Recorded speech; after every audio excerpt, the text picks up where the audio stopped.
Assalamualaikum warahmatullahi wabarakatuh. Bismillahirrahmanirrahim. Alhamdulillahirabbil alamin. Alhamdulillahilladzi hadana li hadza wa ma kunna linahtadiya laula an hadanallah. Wa nusalli wa nusallimu ala al-mab'uuthi rahmatan lil alamin. Nabiyina Muhammadin wa ala alihi wa sahbihi wa man tabi'ahum bi ihsanin ila yaumiddin. Wasallama tasliman katsira. Amma ba'd.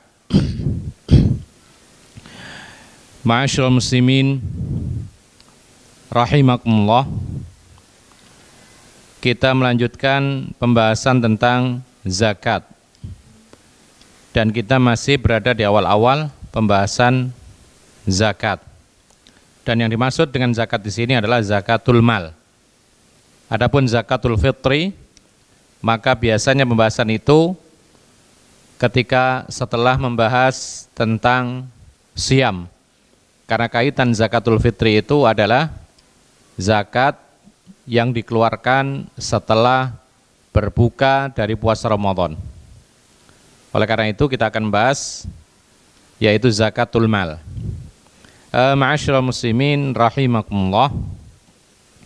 Ada beberapa perkara yang telah kita jelaskan berupa muqaddimah dari Kitabuz Zakah. Di antaranya yang telah kita sebutkan pada saat yang lalu, dan ini perlu kita kuatkan lagi, bahwa dalam kewajiban zakat itu tidak disyaratkan mukallaf. Artinya beda dengan ibadah-ibadah yang lain, tidak akan sah kecuali terpenuhi syarat mukallaf, yaitu aqil balik, berakal sehat dan balik.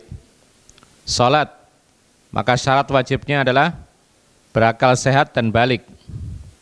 Puasa juga demikian. Kemudian ibadah-ibadah yang lain demikian. Tapi untuk zakat dan semua ibadah-ibadah yang berkaitan dengan kewajiban mengeluarkan harta, maka tidak disyaratkan aqil balik. Artinya, apabila ada orang yang punya harta dan hartanya sudah mencapai batas minimal terkena wajib zakat, dikenal dengan istilah nisab. Ya. Orang ini misalnya tidak berakal, atau akalnya ada gangguan, atau bahasa lebih tepatnya gila, tapi dia banyak hartanya, dan hartanya mencapai nisab, maka orang gila ini wajib mengeluarkan zakat hartanya. Loh, bagaimana, kan dia gila, tidak ngerti? Maka yang mengeluarkan adalah yang memegang harta orang gila tersebut. Siapa itu? Siapa? Ya walinya. Siapa yang mengurusi orang gila tersebut, dia yang mengeluarkan zakat harta orang gila. Nah, pertanyaannya adalah, apa ada orang kaya tapi gila? Atau apa ada orang gila tapi punya harta banyak yang harus dizakati? Ada nggak kira-kira? Banyak. Orang kaya raya punya anak gila, biasanya anaknya pun juga ikut kaya. Jadi orang kaya itu kadang-kadang kalau dapat hadiah dari orang tuanya bukan 5.000, 10.000, hadiah mobil, ya kan? Hadiah rumah, hadiah 100 juta, begitu. Maka kadang-kadang ada orang yang akalnya tidak sehat tapi dia punya harta dan hartanya mencapai nisab, maka dia wajib mengeluarkan harta zakatnya atau zakat hartanya. Demikian pula anak kecil. Anak kecil kadang-kadang punya harta, ya. Anak kecil punya harta dan hartanya mencapai batas minimal wajib zakat, yaitu nisab. Nanti akan ada keterangan nisab itu berapa. Maka harta anak kecil ini wajib dikeluarkan zakatnya. Pertanyaannya lagi, apa ada anak kecil kaya raya? Apa ada anak kecil punya harta melimpah sehingga wajib zakat? Ada. Tadi seperti tadi. Dia memang dari kecil sudah hidup dalam keadaan menjadi keluarga orang kaya. Bahkan disebutkan oleh sebagian para ulama bahwa kadang-kadang ada anak yatim wajib zakat.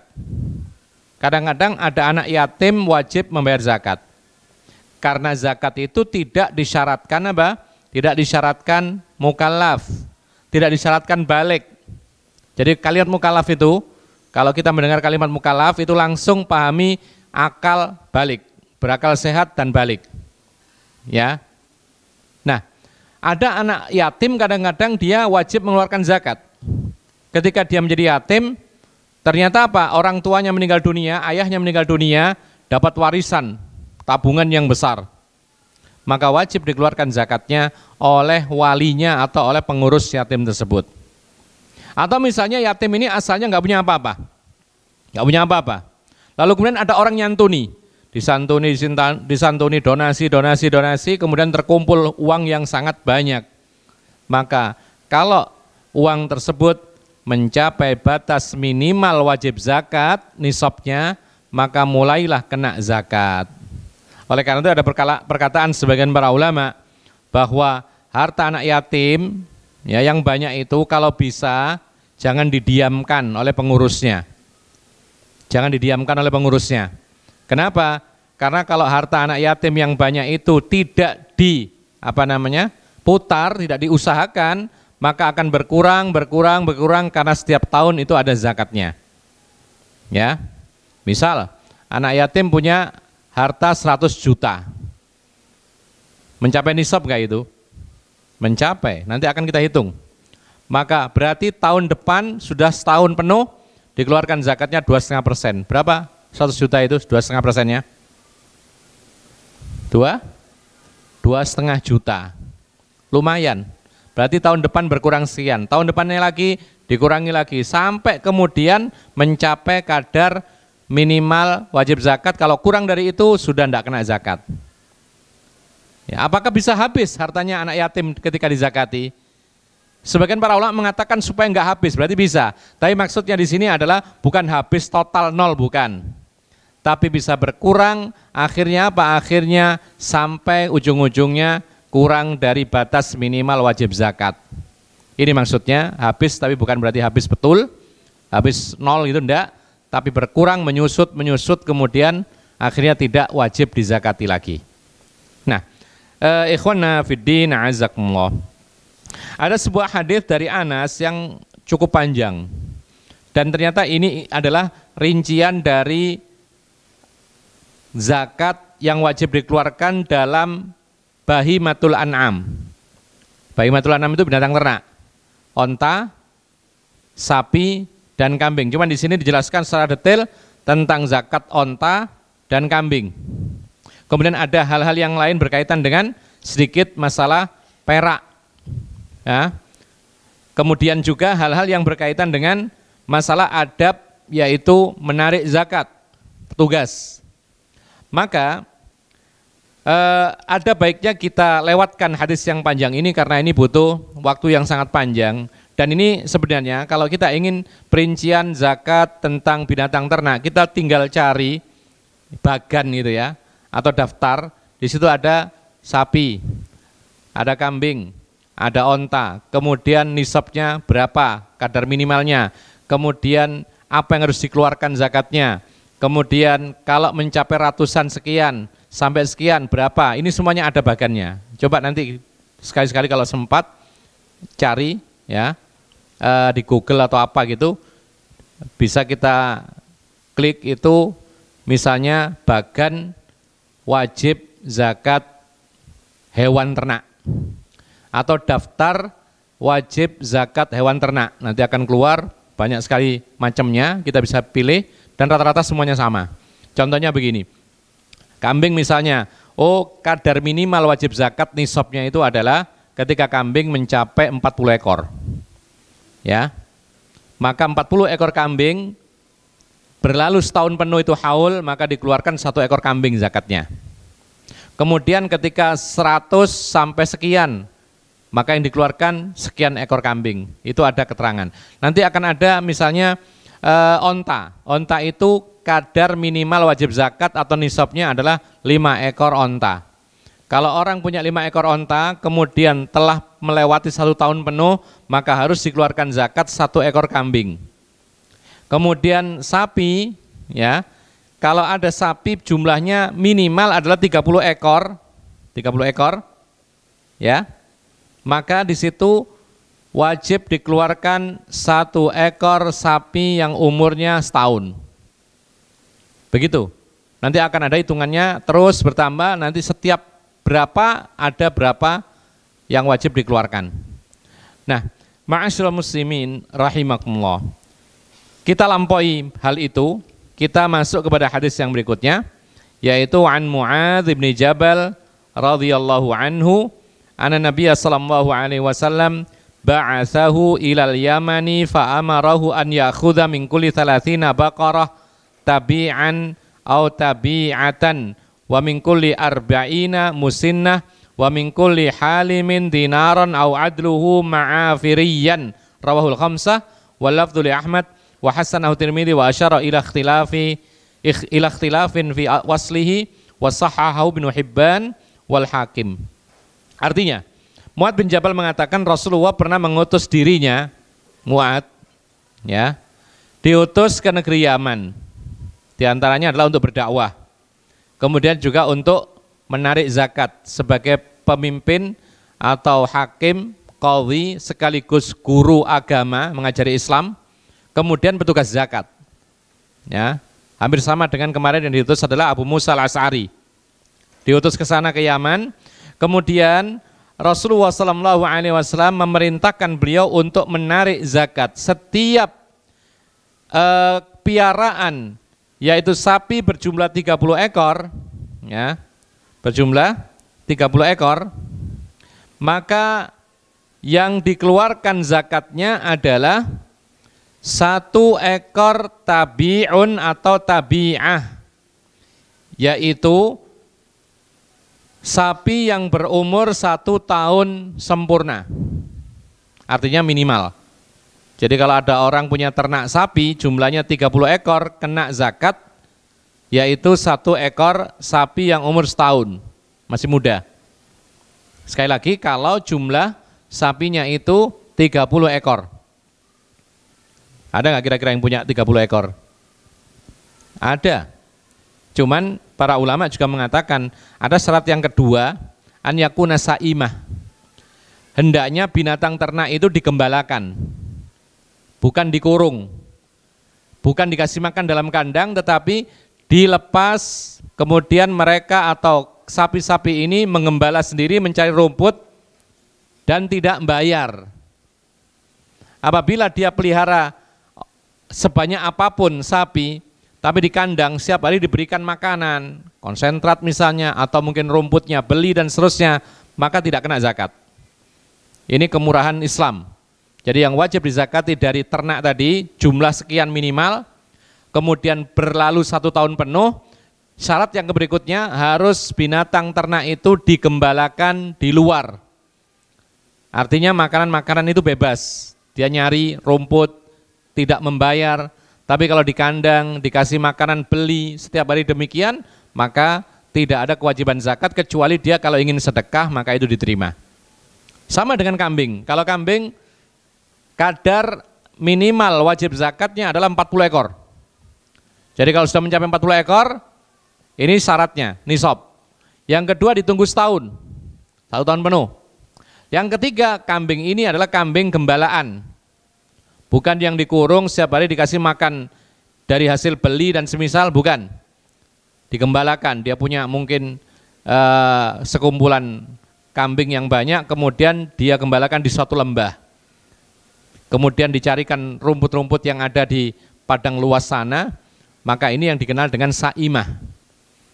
Ya, binatang ternak yang memang digembalakan. Itu yang wajib dikeluarkan zakat. Dan ini juga menunjukkan kepada kita bahwa ternyata tidak semua harta kepemilikan itu dizakati atau wajib zakat.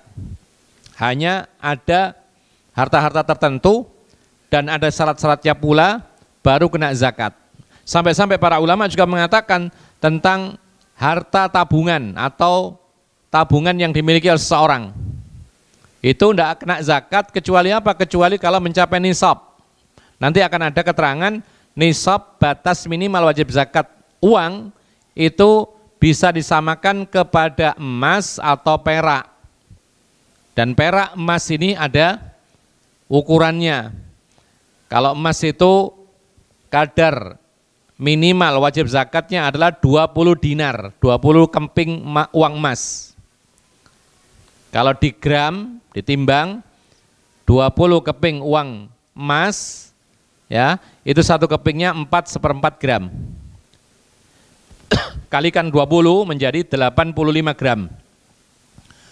Baru itu mencapai nisab, ditunggu setahun baru dikeluarkan zakatnya 2,5%.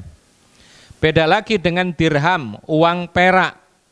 Maka kadar nisab, kadar minimal yang harus dikeluarkan zakat itu adalah ketika mencapai 20 dirham, 20 lempeng uang perak. Itu nisabnya. Nah, diperkirakan oleh para ulama bahwasanya satu lempeng uang perak itu kira-kira 3 gram perak. 3 gram. Ya. 3 gram uang perak. Nisabnya tadi berapa? 20 dirham, 20 lempeng. Berarti 20 kali 3 gram berapa? Hah? 60. Betul, 60 atau 600? Hah? 20 dirham kali 3 gram berapa? 60. Dikalikan harganya perak per gramnya berapa? Itu baru kena zakat. Makanya perbedaan yang sangat signifikan ya antara emas dan perak. Kalau dahulu perbandingan pada zaman Rasulullah itu 1:10. Emas 1, peraknya 10. Dulu pada zaman Rasulullah. Ya. Jadi sekarang ini harga yang tertera atau pada perak itu anjlok, enggak karuan sudah. Makanya banyak para ulama yang mengukur harga yang stabil itu pada emas, sehingga menjadikan nisabnya uang itu disamakan dengan emas, 85 gram emas. Sebagian yang lain mengatakan lihat yang lebih murah, yaitu perak. Supaya apa? Supaya lebih bermanfaat buat orang miskin, segera dikeluarkan zakatnya. Tapi pendapat yang kuat insya Allah adalah yang merujuk kepada emas, karena harga emas stabil. Kemudian Rasulullah menyebut bahwasanya yang wajib berzakat itu adalah orang-orang yang kaya. Maka orang yang punya perak cuman sekian gram itu belum dikatakan kaya biasanya. Tapi orang yang punya emas sampai 20 dinar, ya 20 dinar, maka dia sudah mencapai orang atau disebut sebagai orang kaya. Apa tadi? 200 dirham tadi nisabnya. Perak 200 dirham, bukan 20.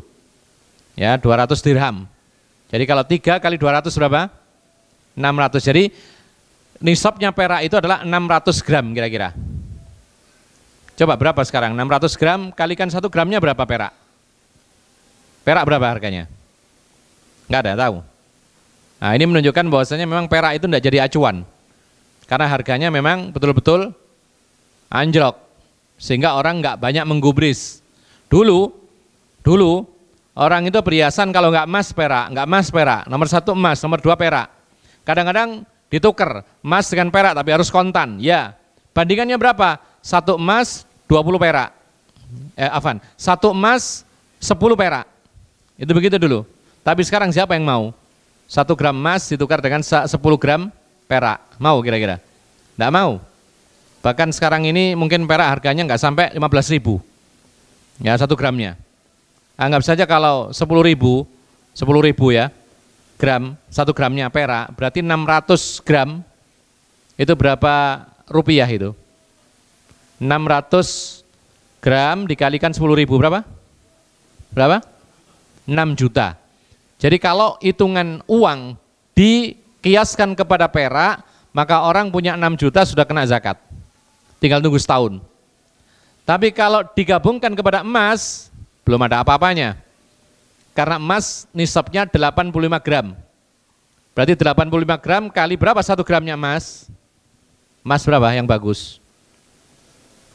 Ya, bulatkan saja misalnya 1 juta. Berarti 1 juta kali 85 gram. Berapa? 85 juta. Baru disebut mencapai nisabnya emas. Orang punya 6 juta dengan orang punya 85 juta. Mana yang kaya? Yang punya 85 juta. Dan Rasulullah menyebutkan, tu'khadhu min aghniyaihim wa turaddu ala fuqaraihim. Zakat itu diambil dari orang kaya, diberikan kepada orang miskin. Makanya sekali lagi sebagian para ulama mengiaskan atau menganalogikan nisabnya uang, rupiah dan yang lainnya itu kepada emas. Karena tadi harganya stabil, ya. Kemudian juga diantaranya adalah perak itu, subhanallah, ada pembahasan di sini sebagian para ulama ketika dibahas atau ditanya, kenapa sih emas itu harganya lebih stabil dibandingkan dengan perak? Perak itu harganya anjlok, tidak karuan sudah. Bahkan ada orang yang sudah betul-betul meninggalkan perak, tidak mau bersentuhan dengan perak lagi. Tidak mau lagi berhias dengan hiasan perak. Bahkan dianggap itu barang yang nggak berharga. Ya, sebagian para ulama ada yang mengatakan bahwasanya karena emas itu lebih cocok untuk badan manusia. Ya, lebih cocok, lebih pas kalau dipakai itu tidak akan masalah biasanya. Beda dengan perak, kadang-kadang bermasalah ketika dipakai bersentuhan dengan kulit, kadang-kadang bermasalah, alergi lah, gatel lah, dan lain sebagainya. Dan subhanallah, dahulu pada zaman Rasulullah SAW ada seorang sahabat Nabi namanya kalau tidak salah Arfajah, itu perang ya. Kemudian ketika perang hidungnya kesabet pedang, hidung yang mancung itu kesabet pedang. Ya karena mancung akhirnya kena pedang. Mungkin kalau nggak mancung nggak kena ya. Ya, akhirnya habis hidungnya ini. Kemudian diobati, kemudian setelah sembuh, penampilannya berubah. Tadinya Masya Allah ya, sempurna, kemudian tiba-tiba sekarang hilang hidungnya. Maka kemudian dia membuat atau memesan hidung palsu yang terbuat dari perak. Ya, Rasulullah mengizinkan. Padahal kan laki-laki tidak boleh pakai perhiasan perak. Tapi karena ini hajat yang mendesak, ya, untuk menutupi aibnya, maka dipasanglah hidung palsu dari perak. Dipasang. Ternyata apa? Ternyata nggak cocok. Hidungnya membusuk gara-gara memakai hidung pasangan dari perak. Lalu kemudian Rasulullah mengizinkan si sahabat Arfajah ini memakai hidung palsu yang terbuat dari emas lalu cocok. Sehingga kemudian akhirnya dia pakai terus kemana-mana pakai hidung palsu dari emas. Subhanallah, dari hadis ini itu banyak sekali manfaat atau hikmah yang kita bisa ambil. Di antaranya adalah dalam masalah ini, pertanyaan tadi, kenapa sih kok perak sekarang banyak ditinggalkan orang? Sehingga sulit kita ini menghitung uang ini disesuaikan dengan perak atau emas. Akhirnya banyak yang mengarah kepada emas. Itu tadi, ternyata perak ini kadang-kadang tidak cocok ketika dipakai. Perempuan juga demikian, kadang-kadang pakai perhiasan perak ternyata alergi, gatal, ya, dan lain sebagainya. Ada seperti itu. Tapi kalau pakai emas kebanyakan cocok. Kulit ini cocok biasanya. Ya, kecuali sebagian orang, sedikit sekali ada perempuan pakai emas malah nggak cocok. Nah, ini ada, 1-2 ada. Ya. Ini biasanya suaminya seneng ini, alhamdulillah enggak beli emas. Karena kalau pakai emas betulan alergi. Akhirnya diberikan yang imitasi. Ya. Taib. Kemudian ikhwan fillah azakumullah. Di antara manfaat kisah ini tadi, maka ternyata boleh menutupi aib. Ketika ada cacat, kemudian penampilan dilihat orang kurang menyenangkan karena cacat tersebut, maka boleh ditutupi dan ini bukan pemalsuan. Ingat. Jadi misalnya ada orang yang kakinya putus lalu dipakai kaki palsu, ini boleh dalam Islam. Kemudian misalnya apa? Misalnya yang disebutkan oleh sebagian para ulama yaitu orang yang giginya patah misalnya, ya, kemudian penampilan dia kurang bagus karena bagian depan ini rompal gitu misalnya, ya, mungkin jatuh kemudian patah sehingga penampilan kurang pede, lalu dia memasang gigi palsu untuk menutupi aibnya. Boleh nggak itu? Boleh. Yang enggak boleh itu seperti yang dilaknat oleh Rasulullah SAW, kaum wanita-wanita yang mengikir giginya satu-satu supaya lebih indah. Nah, ini yang enggak boleh. Karena sudah wajar, bukan aib. Orang giginya enggak rata, ada yang panjang dikit, ada yang rata, ada yang lancip. Itu ciptaan Allah demikian sesuai dengan fungsinya. Maka kalau dibentuk-bentuk lagi, diindah-indahkan, ya, al-mutafallijatu, kata Rasulullah SAW, Rasulullah Atau dalam sebuah hadis Rasulullah melaknat wanita-wanita yang meratakan giginya untuk keindahan. Ini tidak boleh. Sama juga dengan orang merubah ciptaan Allah seperti mentato dirinya. Ini juga termasuk dilaknat oleh Rasulullah SAW. Tapi kalau menutupi aib, maka ini diperkenankan. Seperti ketika dibahas oleh para ulama, boleh nggak kita operasi plastik? Boleh nggak kira-kira? Boleh nggak orang melakukan operasi plastik di wajahnya? Jawabannya tujuannya apa? Ya, kalau memang tujuannya adalah memperindah wajahnya, tidak puas dengan ciptaan Allah, ya maka ini haram, dilaknat, merubah ciptaan Allah. Tapi kalau membetulkan sesuatu yang mungkin cacat, ada penyakit dan semisal, maka ini boleh. Bahkan ada hadis dijadikan sebagai dalil, yaitu perintah untuk mengobati suatu penyakit. Ini diperintahkan, tidak ada masalah. Ya, ada orang misalnya operasi hidung, boleh nggak kira-kira? Ya kalau karena apa? Karena ada yang mampet, tidak bisa keluar, dioperasi boleh. Tapi kalau ingin lebih panjang, lebih mancung, tidak boleh. Ini juga sama dengan orang pakai apa namanya yang gigi yang dipagari itu, kawat apa? Iya, itulah. Nah ini maksudnya untuk apa? Kalau sudah biasa, orang tidak menganggap itu aib, kok dipakein lagi, maka ini berarti apa? Berarti tidak boleh. Tapi kalau dia itu aib atau tidak wajar, bahkan Syekh Muhammad bin Shalih Al-Utsaimin pernah ditanya tentang orang yang pakai kawat gigi itu, dia bertanya untuk apa, motivasinya apa? Lalu sang penanya mengatakan, wahai Syekh, ini saudara kami ini memang diciptakan oleh Allah, apa namanya, gigi bagian depan ini terlalu maju sehingga tidak biasa, tidak wajar. Boleh nggak dibenahi? Beliau menjawab boleh, karena ini termasuk bab ilaj, pengobatan. Tapi kalau sudah wajar, lalu kemudian diapakan lagi, dibentuk lagi, maka ini yang tidak diperkenankan dan itu termasuk merubah ciptaan Allah. Nah, kita lanjutkan. Rasulullah SAW mengutus Mu'adz bin Jabal ke Yaman, lalu memerintahkan supaya dari setiap 30 ekor sapi, maka diambil zakatnya 1 ekor sapi laki atau perempuan yang berumur 1 tahun. Wa min kulli arba'ina musinnah.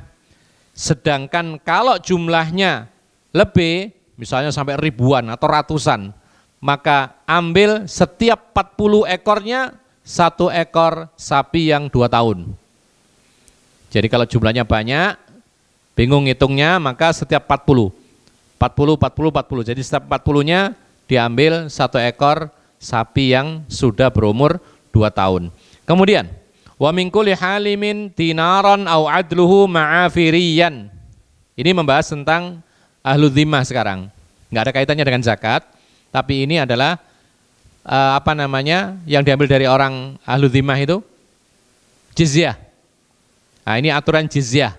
Jadi kalau seandainya suatu negeri yang dikuasai oleh kaum muslimin, kemudian ada orang kafir, orang non muslim yang hidup di situ dengan persetujuan, kemudian dijaga keamanannya, tetapi dia harus membayar jizyah.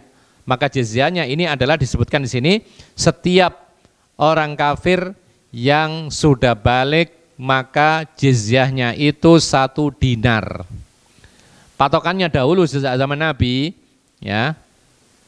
Kalau bingung menilai 1 dinar itu berapa, itu patokannya paling tidak 1 dinar dulu bisa beli 1 ekor kambing kurban. Sekarang kurban yang cukup umur, sekedar cukup umur berapa kira-kira? Berapa rupiah? Hah? Sekedar cukup umur berapa? 2 juta cukup? Cukup insya Allah. 2 juta, 2 juta setengah, atau mungkin 3 juta. Itulah 1 dinar pada zaman Rasulullah. Rasulullah pernah memerintahkan sahabatnya untuk beli kambing kurban, dikasih uang 1 dinar. Ternyata dia bisa beli 2 dengan harga 1 dinar, lalu dijual 1 ekor dengan harga 1 dinar, datang kepada Rasulullah, dikasihkan 1 ekor kambing dan 1 dinar utuh. Maka Rasulullah kemudian tersenyum dan menyetujui perbuatannya sahabat ini, kemudian Rasulullah mendoakan keberkahan. Ya, ini menunjukkan kepada kita bahwa mentransaksikan harta orang lain itu tidak secara mutlak tidak boleh.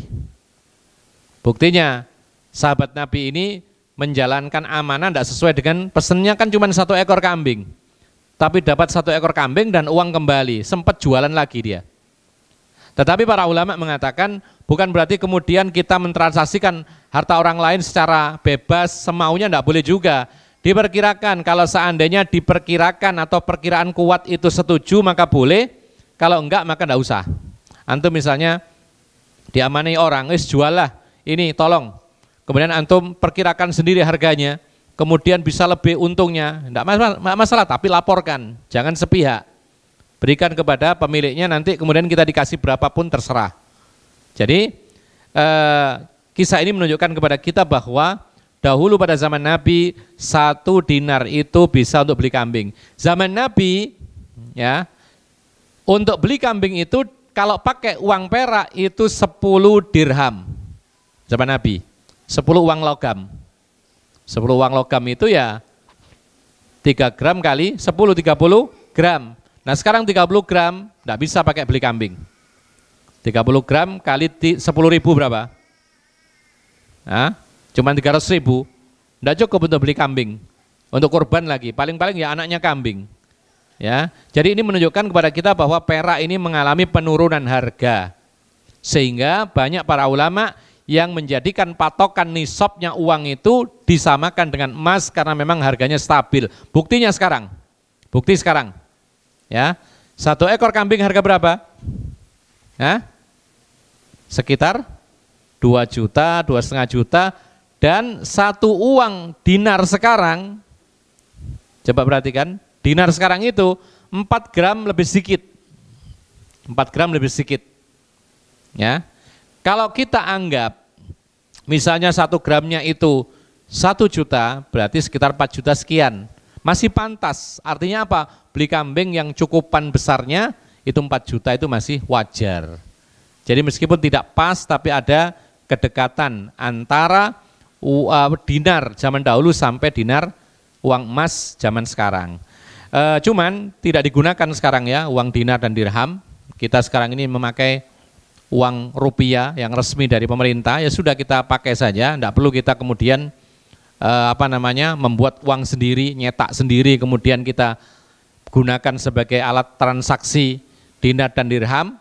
Ya, bahkan ini termasuk pelanggaran di negeri kita ini. Jadi uang yang berlaku hanya uang yang dicetak oleh Bank Indonesia. Ya sudah, itu aja yang kita pakai, dan tidak ada perintah kita itu supaya kembali kepada dinar dan dirham. Apa ada kira-kira? Kan sebagian orang menyarankan kita ini menggunakan dinar dan dirham. Kita tanya sekarang, apakah ada perintah Rasulullah supaya kita ini kembali lagi kepada dinar dan dirham? Tidak ada. Coba kalau ada, kita berusaha akan menjalani uang dan mentransaksikan uang dinar dan dirham.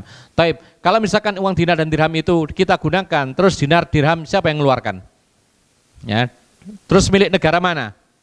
Nggak berlaku di sini, bikin sendiri, pelanggaran. Ya sudah, kita gunakan apa yang ada. Ya, taib. Dan itu termasuk kemudahan, tidak ada masalah.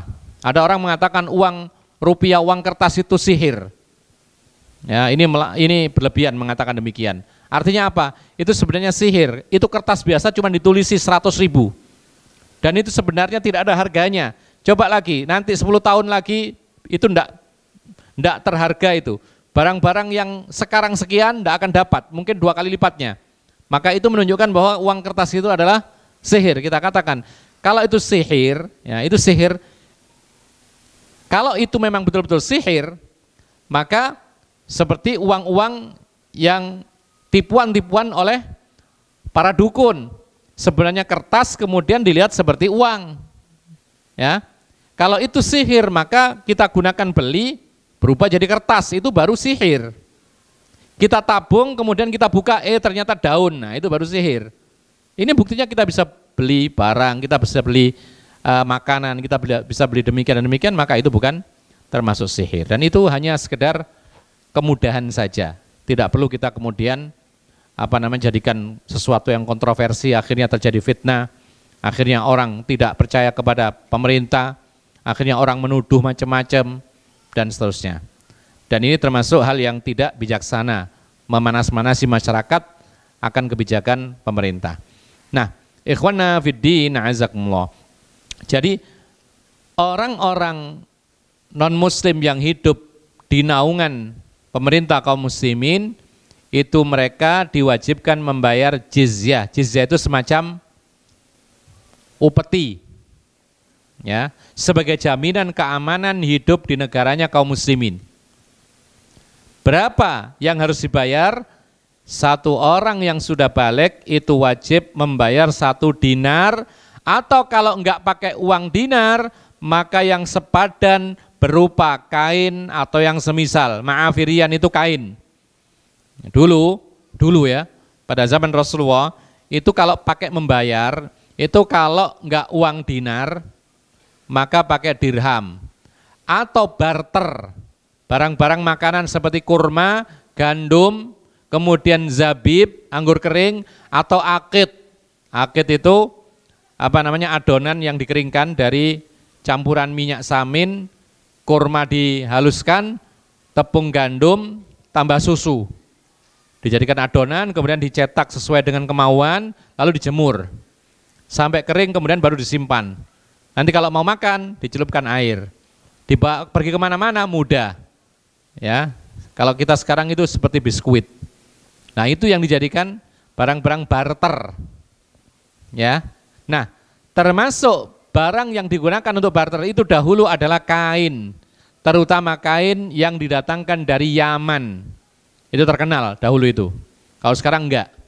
Ya, dulu itu kain kalau sudah dari Yaman sudah terkenal bagus. Kalau sekarang mungkin dari Jepang gitu ya. Taib.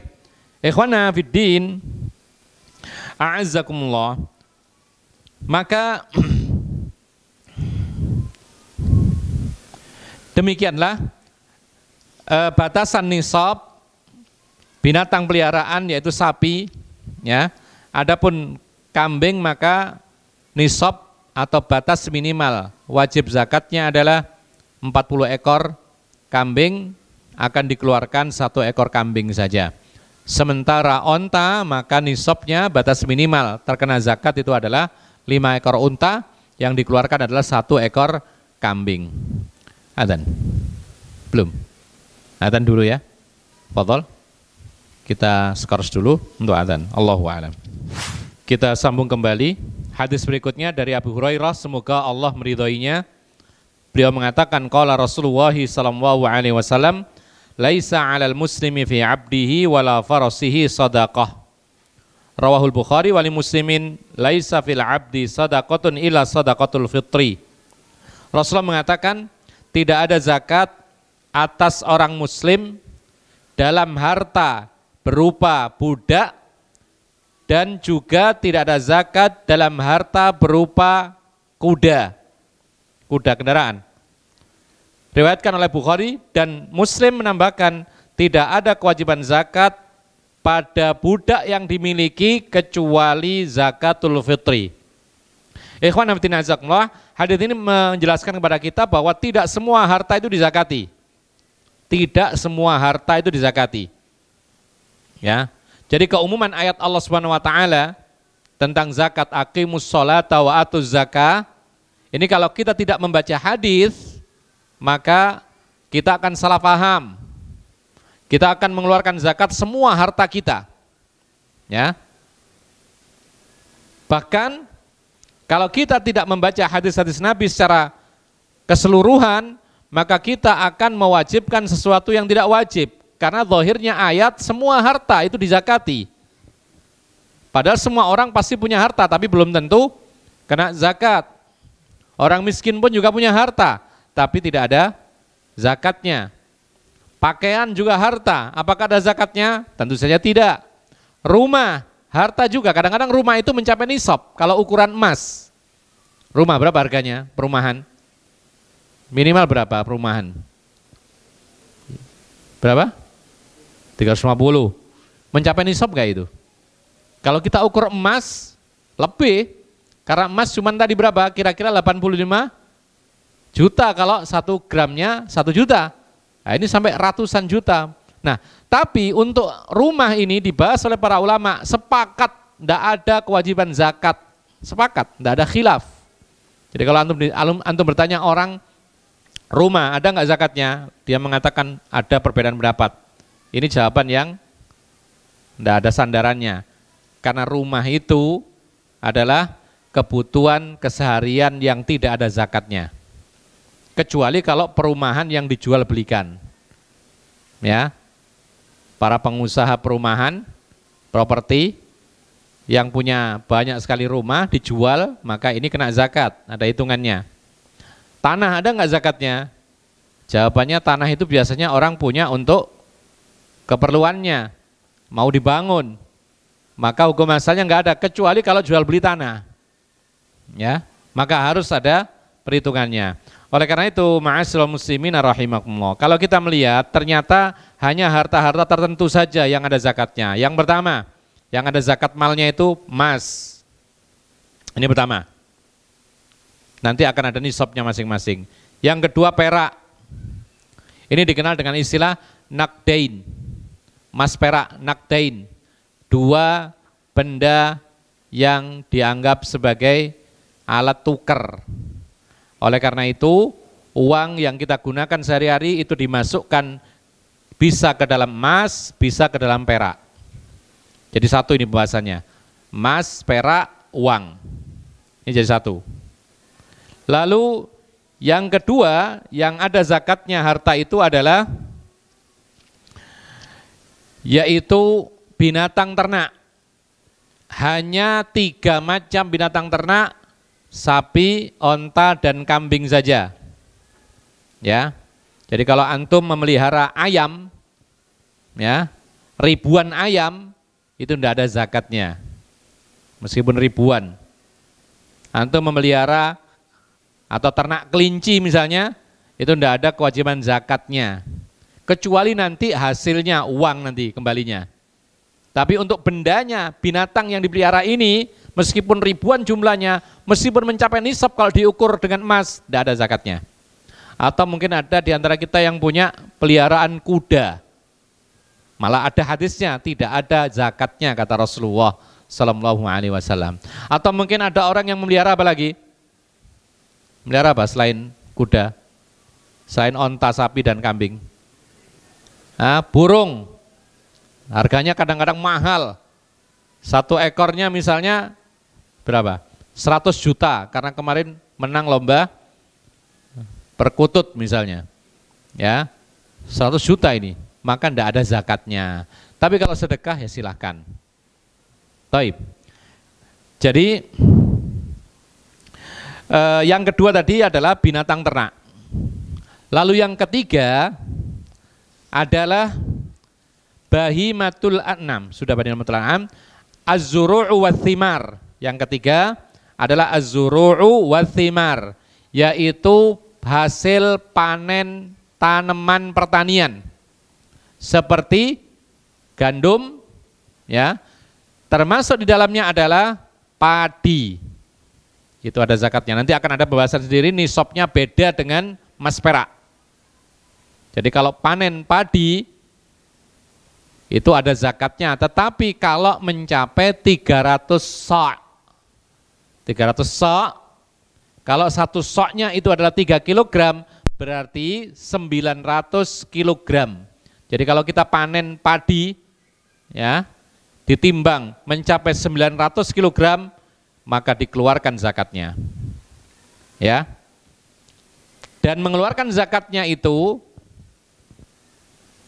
bisa 1/10, bisa setengahnya, tergantung kepada perawatannya. Kalau dia lepas, tidak ada pembiayaan, nanam tinggal, lalu tinggal panen, maka zakatnya agak besar, 1/10. Tapi kalau ada pembiayaan, ada penjagaan, pengairan dengan mesin, dipupuk dan lain sebagainya, maka zakatnya lebih ringan lagi, yaitu 1/20. Ya, 1/20. Ini untuk pertanian yang dengan menggunakan biaya perawatan. Tapi kalau dilepas begitu saja, maka zakatnya lebih besar, yaitu al-usyru, 1/10. Ya, disebutkan oleh para ulama seperti apa contohnya? Hasil pertanian yang tidak mengandalkan perawatan kecuali hanya menunggu hujan saja. Dicontohkan oleh para ulama seperti gandum, yang mana nanamnya pas musim hujan. Kemudian tanam sudah ditinggal 4 bulan atau 3 bulan tinggal panen. Maka dilihat panennya 900 kg minimal, ya, maka dikeluarkan zakatnya 1/10-nya. Tapi kalau ketika merawat ada biaya, ya, pengairannya butuh mesin, dijaga, dipupuk tiap saat, maka zakatnya separuhnya dari 1/10. Taib. Kemudian yang ke berapa? Yang keempat, zakat itu atau harta yang wajib dizakati itu adalah yaitu barang-barang yang dijadikan untuk jual beli, barang dagangan. Apapun bentuknya yang penting itu halal, barang dagangan, maka wajib dizakati. Sebagaimana emas dan perak, kemudian nisabnya disamakan dengan emas, kemudian harus juga haul, ditunggu 1 tahun, maka barang dagangan itu tidak berkurang dari nisab seperti 85 gram emas tadi, maka dikeluarkan 2,5%-nya. Adapun yang lainnya maka tidak ada zakatnya. Oleh karena itu di sini disebutkan tidak ada zakat bagi orang muslim yang punya budak. Budak ini harta, ikhwan. Zaman dulu orang itu punya budak itu harta. Karena bisa diapain? Dijual. Satu budak yang murah itu kata Umar bin Khattab ditentukan harganya sama dengan 5 ekor unta. Ya, 5 ekor unta. 5 ekor unta kena masuk nisab enggak? Sudah, batas minimal nisab itu. Demikian pula dahulu juga demikian, yaitu orang yang punya budak itu sama dengan punya harta. Nah, kalau dijual kan menghasilkan uang itu sama dengan 5 ekor unta. Apakah orang yang punya budak ini harus membayar zakat budak ini? Zakat mal? Jawabannya tidak. Itu perkataan Nabi. Jadi misalkan dia punya, misalnya di rumah dia punya 5 orang budak. Yang satu bagian bersih-bersih rumah, yang satu bagian pekerja, yang satu disuruh jualan, kan hasilnya ke tuannya semua. Maka 5 orang budak ini tidak ada kewajiban dikeluarkan zakatnya, meskipun kalau dijual menghasilkan uang banyak. Ya zaman dulu itu ada, sampai pasar budak itu ada, jual beli budak. Tapi Islam menggiatkan supaya orang Islam ini memerdekakan budak sehingga berhasil, dan hari ini tidak kita temui seorang budak pun. Karena apa? Karena keberhasilan Islam memerdekakan budak dengan berbagai macam cara. Banyak perbuatan-perbuatan pelanggaran hukum agama yang di situ ada kafaratnya, dan kafaratnya adalah harus memerdekakan budak. Ya, bersumpah tapi kemudian bohong, kafaratnya memerdekakan budak. Kemudian juga membunuh tidak sengaja, ada kafarat memerdekakan budak. Menggugurkan janin, aborsi, memerdekakan budak. Kemudian misalnya ada orang ternyata punya budak, ternyata budak ini anggota keluarga sendiri, maka otomatis merdeka. Ya, tidak pakai dijual lagi, tidak pakai dimerdekakan lagi, otomatis itu dalam Islam. Kemudian budak yang melahirkan anak dari tuannya, sebentar lagi dia merdeka. Karena kalau tuannya meninggal dunia, maka sang ibu ini atau budak perempuan ini jatuh ke tangan anaknya sendiri. Maka dalam Islam tidak mungkin anak memiliki ibu berupa budak, sedangkan anak merdeka, maka otomatis ibu ini merdeka. Makanya berhasil Islam mengentaskan perbudakan ini. Dan sunnatullah nanti menjelang hari kiamat akan banyak lagi perbudakan, itu pasti. Allahu a'lam sebabnya mungkin peperangan yang sangat banyak antara orang Islam dengan orang kafir sehingga banyak lagi perbudakan. Nah, ini sudah ada ilmunya semua, sudah ada bagaimana kita menyikapinya, bahkan kalau orang punya budak itu tidak ada kewajiban zakatnya.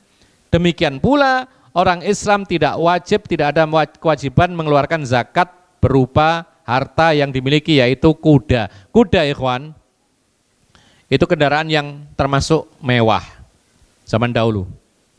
Karena dulu itu kendaraan kalau nggak kuda maka turun ke bawah lagi, yaitu onta atau keledai. Ya, nggak ada kendaraan sapi, nggak ada. Ya. Nah, kuda ini yang paling mahal. Nah, Meskipun dia mahal, maka tidak ada zakat kuda yang dimiliki oleh seorang muslim. Ya. Jadi orang punya kuda misalnya disiapkan untuk alat bekerja atau musafir, kendaraan sehari-hari. Meskipun mahal, kalau dijual itu harganya sampai ratusan juta, tidak ada zakatnya. Oleh karena itu para ulama menyimpulkan bahwa budak, hamba sahaya, dan kuda ini tuh ibaratkan asetnya seorang manusia yang berkaitan dengan kebutuhan kehidupan sehari-hari. Maka para ulama mengatakan juga semua aset yang digunakan, yang dibutuhkan kesehariannya, maka tidak ada zakatnya. Contoh dimasukkan dalam hal ini, seperti alat-alat yang digunakan untuk kerja sehari-hari. Contohnya apa? Ada orang kerjanya apa? Rental mobil. Rental mobil, mobilnya ada 10. Ya. Kalau di total harganya mobil kalau satunya itu 100-an juta, berarti 1 M. Yaitu mobil yang ia miliki yang dirental tadi. Pertanyaannya, ada nggak zakatnya mobil ini tadi? Jawabannya tidak ada karena ini aset. Ya. Sama dengan apa? Sama dengan kuda yang dimiliki orang muslim tadi. Nanti zakatnya itu kenanya di uang. Hasilnya dikumpulkan, mencapai nisab atau enggak. Tapi bendanya, alatnya tidak ada zakatnya. Contoh yang lain disebutkan oleh para ulama, yaitu rumah. Rumah, meskipun mahal, mungkin sampai miliaran, subhanallah rumah pun ada miliaran ya. Jadi kalau rumah yang di kota besar, apalagi luas, apalagi tingkat, itu kalau dijual sampai harganya 2 M, 3 M, itu kan sudah mencapai nisab. Jawabannya, tidak ada zakat rumah yang digunakan untuk kebutuhan sehari-hari. Demikian pula kalau seorang punya pabrik, dia beli pabrik, harganya puluhan M, pabriknya tidak ada zakatnya, zakatnya itu nanti hasilnya. Jadi pemasukan berapa, kemudian untuk gaji-gaji selesai, di total, oh ini sekian yang bisa didapatkan keuntungannya, maka itulah yang ada zakatnya. Disamakan dengan emas nantinya. Kemudian ikhwan fiddin azakumullah. Demikian pula yang disebutkan oleh para ulama, kebutuhan keseharian seperti pakaian. Ya. Maka pakaian itu tidak ada zakatnya meskipun mahal. Masa sih pakaian mencapai nisab? Ada nggak pakaian sampai mencapai nisabnya emas gitu? Kalau orang kaya ada. Satu pakaiannya 1 juta misalnya. Ya. Jumlahnya berapa? Jumlahnya sampai puluhan atau mungkin 100 biji. Misalnya dikumpulkan punya anaknya 10, dia 10, istrinya 10 atau lebih. Di total semuanya ternyata sampai 100 juta. Maka pakaian tidak ada zakatnya. Kenapa demikian? Itu aset, itu kebutuhan keseharian. Sama dengan para ulama mengatakan senjata yang digunakan untuk berburu. Ada sebagian para sahabat Nabi yang memang kerjanya berburu. Ya. Nah, kalau kerjanya berburu, maka dia butuh senjata, dan senjatanya biasanya senjata yang bagus-bagus, yang mahal. Ya. Maka kadang-kadang dia punya panah, dia punya pedang, dia punya tombak, harganya mahal-mahal, maka tidak ada zakatnya. Kalau memang dia ini digunakan untuk kebutuhan kesehariannya. Ya. Kemudian ikhwan fiddin azakumullah, adapun zakatul fitri, maka semua orang kena zakatul fitri selagi dia adalah orang yang hidup, ya, maka dia harus dibayarkan zakatul fitrinya. Setiap kali selesai Ramadan, sebelum sholatul Id, Idul Fitri, maka dikeluarkan zakatnya 1 sa' bahan makanan yang biasa dimakan sehari-hari. Dan di sini tanpa kecuali yang penting dia itu ada orang hidup dan tidak disyaratkan balik serta berakal.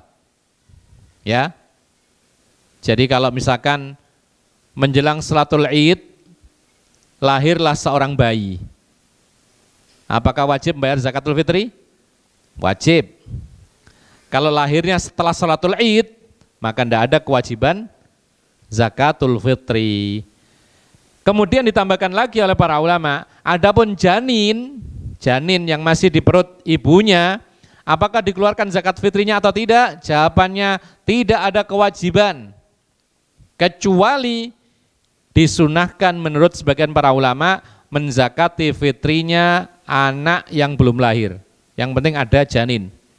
Dan itu perbuatan Khalifah Utsman bin Affan dan disetujui oleh segenap para sahabat yang lain. Kita tahu Utsman termasuk Khulafaur Rasyidin, maka masuk dalam sunnah Khulafaur Rasyidin berarti kita boleh mengikutinya. Kalau Nabi tidak. Nabi tidak pernah membayarkan zakatul fitri dari janin, Abu Bakar juga tidak, Umar juga tidak, Ali juga tidak, tapi Utsman membayar zakat fitri untuk janin yang belum lahir. Nah, dengan perbuatan Utsman karena dia Khulafaur Rasyidin tidak diingkari oleh sahabat yang lain, maka ini menjadi sunnahnya para sahabat Nabi, sehingga boleh memilih. Antum kalau istrinya hamil, waktu zakat fitri disunahkan untuk menzakati fitri janin yang belum lahir. Tapi kalau sudah lahir sebelum sholatul id, wajib dikeluarkan zakat fitrinya. Allahu alam, ini yang bisa kita sampaikan, mudah-mudahan bisa dipahami dan bermanfaat. Silakan kalau ada yang bertanya barangkali. Iya.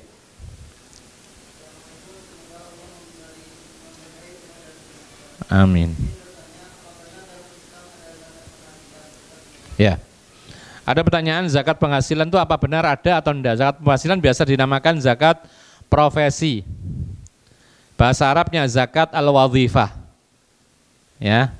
Cuman perkataan zakatul wadhifah, zakat profesi, baik dalam bahasa Arab maupun bahasa Indonesia, itu tidak dijumpai dalam kitab-kitab ulama terdahulu. Tidak dijumpai dalam kitab-kitab yaitu ulama salaf. Ya. Karena apa? Karena perlu diketahui bersama bahwa zakat itu ada yang namanya kewajiban nisab dan haul. Jadi gini misalnya, orang punya uang, ya, sekarang dapat uang 10 juta. Apakah dia wajib mengeluarkan zakat sekarang? Jawabannya tidak. Ada dua hal yang harus dipertanyakan. Yang pertama, mencapai nisab enggak?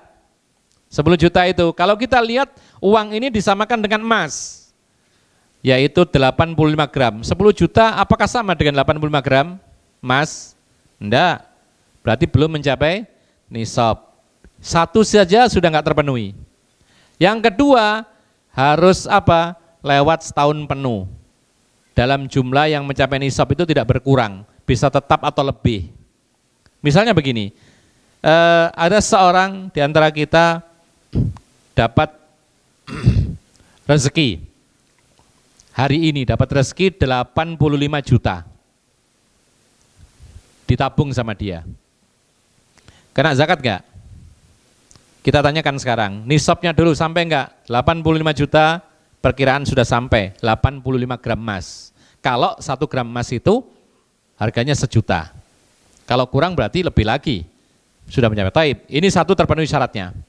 Kemudian harus berlalu setahun 85 juta ini.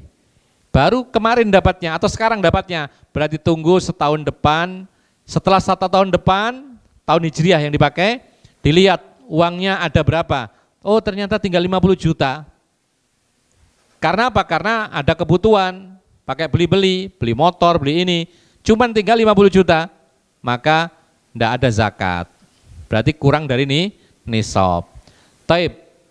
Kasus yang lain dapat hadiah atau dapat uang sekian, kemudian sudah mencapai nisab, setahun depan tetap 85 juta. Karena nggak dipakai apa-apa, baru dikeluarkan 2,5%-nya. Atau misalnya ternyata bertambah, jadi 100 juta, dikeluarkan berapanya? Dari 100 juta itu dikeluarkan 2,5%-nya. Jadi seperti itu. Ini patokan yang pertama dalam zakat, itu ada nisab dan ada haul. Sementara zakatul wadhifah atau zakat profesi atau zakat apa tadi? Zakat penghasilan yang setiap bulan itu ini melanggar yaitu syarat yang pertama dan kedua. Ya. Syarat yang pertama nisab belum tercapai. Orang gaji pegawai negeri kan tidak tercapai nisabnya biasanya. Paling besar berapa sih pegawai negeri? Ya kan? Berapa? Masya Allah, buka rahasia. Ya. Masya Allah. Belum mencapai nisab juga gitu loh. Ini satu. Berarti mengeluarkan zakat sebelum ada sebabnya. Perhatikan ikhwan, ada sebuah kaidah, melaksanakan sesuatu sebelum ada sebabnya itu tidak sah. Dalam semua hal, coba antum sholat maghrib sebelum maghrib, sah nggak kira-kira? Tidak sah.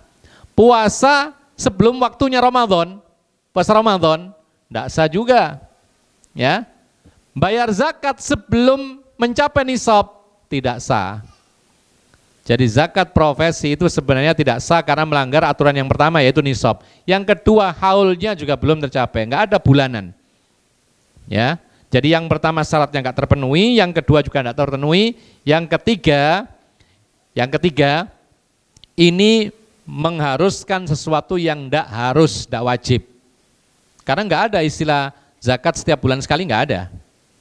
Lalu yang keempat kita katakan kalau orang gajian itu sebulan sekali harus membayar zakat, kira-kira bagaimana dengan orang yang gajiannya mingguan?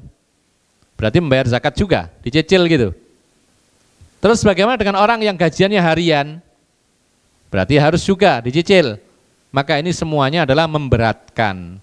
Berarti konsekuensinya orang-orang yang sudah dipotong gajinya untuk zakat profesinya, zakat penghasilan, maka otomatis itu tidak sah sebagai zakat mal. Berarti anggap saja dia belum membayar zakat mal. Terus dianggap apa itu yang dipotong itu? Anggap saja sedekah biar dapat pahala, enggak usah marah-marah. Ya, kalau bisa dirujuk, diambil nggak apa-apa, itu hak kita. Tapi kalau sudah ketentuan perusahaan, dipotong langsung, dimasukkan ke badan amil zakat dan semisal, niatkan saja itu sedekah supaya jadi pahala. Nanti tiap tahunnya kita menghitung, kita audit tabungan kita. Kadang-kadang orang-orang yang sudah merasa dipotong gajinya untuk zakat mal, zakat penghasilan, dia lupakan harta yang lebih inti lagi. Rekeningnya nggak dihitung. Padahal rekeningnya tabungannya itu miliaran. Atau enggak miliaran, ratusan juta. Itu enggak dihitung sama sekali. Mestinya yang dihitung tiap tahun itu ya harta simpanannya, rekeningnya, tabungannya, bukan penghasilan setiap bulan. Penghasilan setiap bulan itu kadang-kadang habis sebulan. Iya kan? Bahkan kadang-kadang minus. Bahkan kadang-kadang di antara kita sering minusnya. Bahkan tanggal 1 terima, tanggal 1 habis. Ada ya? Seperti itu ada. Ya? Nah seperti itu, masa harus membayar zakat 2,5%? Ini kan memaksa seperti ini, zalim seperti ini.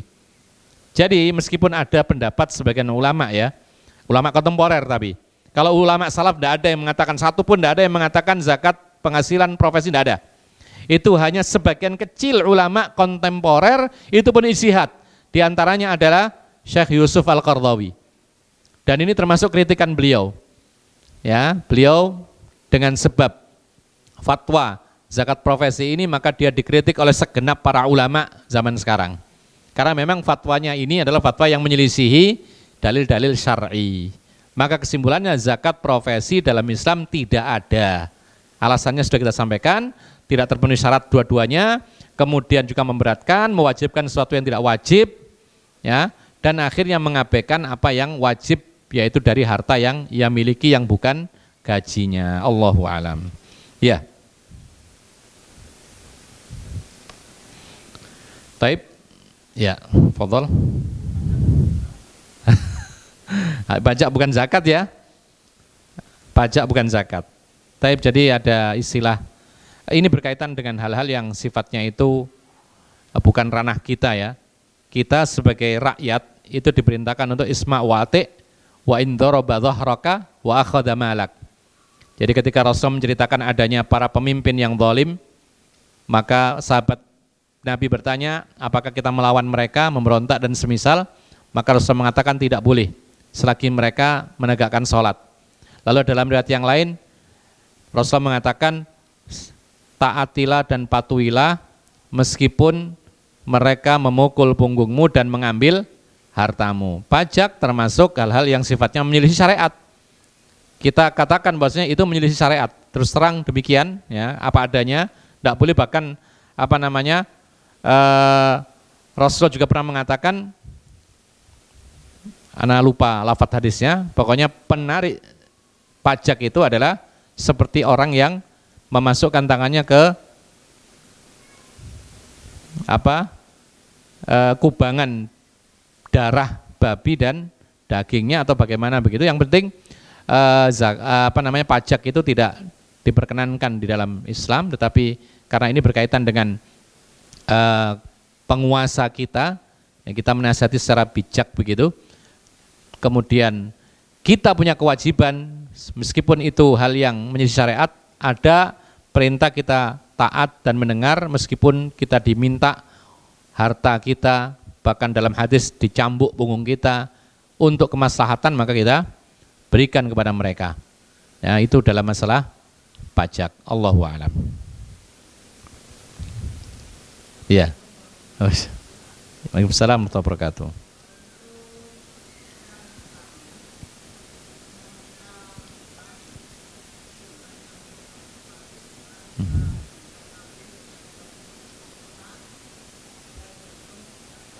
Hutang gimana maksudnya?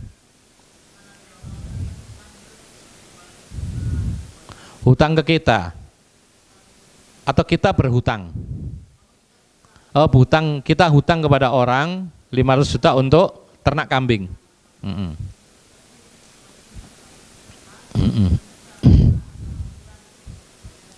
Ya, ya. Jadi yang dilihat itu hartanya. Ya, hartanya, karena kita ini punya kelihatan, orang lihat semua kita ini punya kambing. Sudah mencapai nisab. Tadi kambing nisabnya minimal adalah 40 ekor satu kambing sudah. Nah, sekarang masalahnya adalah terpenuhi nggak syaratnya saimah tadi? Digembalakan. Digembalakan nggak kira-kira? Digembalakan ya, dilepas di padang rumput, kemudian pulangkan sore-sore gitu. Atau dia di kandang saja, dikasih makan beli semua. Mana yang dilakukan? Oh, dua-duanya, separuh-separuh. Taib, sebagian para ulama mengatakan seperti ini sudah masuk. Karena apa? Karena kebanyakan digembalakan. Berarti kena zakat situ. Nah, sekarang masalah dia hutang, maka seperti ini tetap kena wajib zakat. Karena orang melihatnya adalah harta itu ada. Orang nggak tahu ini hutang atau tidak hutang. Yang menjadi pembahasan para ulama ketika kita ini wajib mengeluarkan zakat, tapi uangnya nggak ada karena dihutang orang. Nah ini, ya. Sekarang begini, misalnya kita punya uang banyak, perusahaan misalnya, secara hitung-hitungan kita ini banyak untungnya dan kena zakat. Cuman uang cash nggak ada, semua dipinjam orang. Kita mau membayar zakat nggak ada, maka seperti ini boleh ditunda sampai orang yang berhutang itu membayar hutangnya, baru kita keluarkan zakat, meskipun terlambat tidak ada masalah. Karena wujudnya memang tidak ada, jelas-jelas tidak ada gitu loh. Allahu a'lam. Ya, monggo terakhir. Waalaikumsalam warahmatullahi wabarakatuh.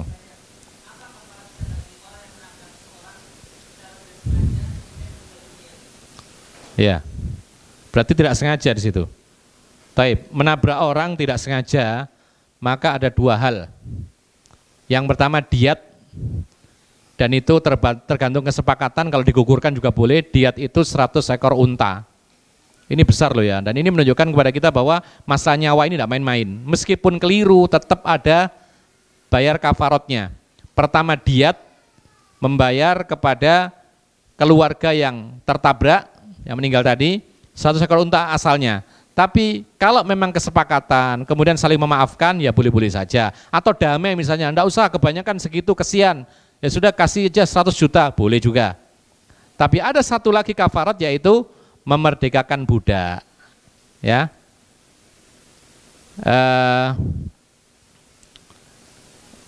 Dalam ayat Al-Quran disebutkan, wa man qatala mu'minan khata'an.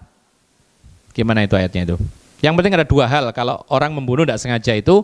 Pertama, membayar diat sesuai dengan kesepakatan juga, dan memerdekakan seorang budak. Nah sekarang masalahnya budak nggak ada, bagaimana? Lagi-lagi diganti dengan sedekah. Karena nggak ada gantinya untuk puasa kalau dalam masalah membunuh dengan tidak sengaja ini. Jadi membayar kafarotnya dengan memberikan budak. Kalau nggak ada budak, maka pakai yaitu ketentuan fatwa dari Umar yang menentukan atau yang memperkirakan harga satu orang budak biasa itu adalah 5 ekor unta. Nah, 1 ekor unta bisa harganya seperti sapi. Berapa harga sapi? Yang cukupan berapa? Antum kurban sapi berapa? 20 lah. 20 juta kali 5. 100 juta, berarti sedekah sebesar 100 juta. Ini menjadi kewajiban. Taib, ada pertanyaan sekarang, itu kan tidak sengaja, kenapa kok seberat itu?